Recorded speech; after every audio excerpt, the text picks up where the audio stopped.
jsou moje typy, radši bych točil a dělal jenom tipy a triky a točil klipy, skátat jako skipy a u toho dělat jen kliky. Četl jsem bez jedné genetiky, ententiky, že 3 čerti z Ameriky ovládli svět a dělali rap. Moje jméno je na logách, když jsem ujížděl v mládích na drogách, jezdím na kolech 3 sel Las Vegas. Říkejte mi Hollywood, je to jen pro vás. Říkali mi taky, že jsem hrozně obsaz, ale Vegas.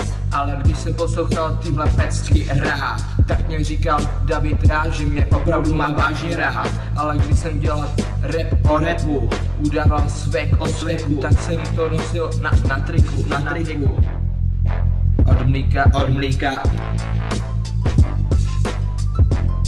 Říkal mi to maminka.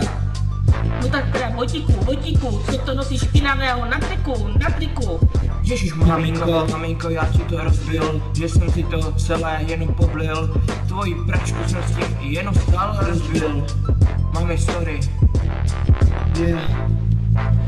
S pozdravím klipásek, Vojtásek. Všem happy. Toto je vesnický rap.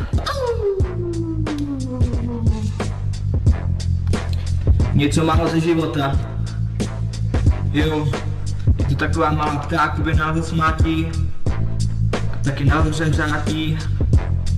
Takhle jenom 15. sobotu jsem se hodně nudil, ale lidi pobavilo, když má být ten konec světa. Tak se zdraví tě zjepnutý, a.k.a. Hollywood.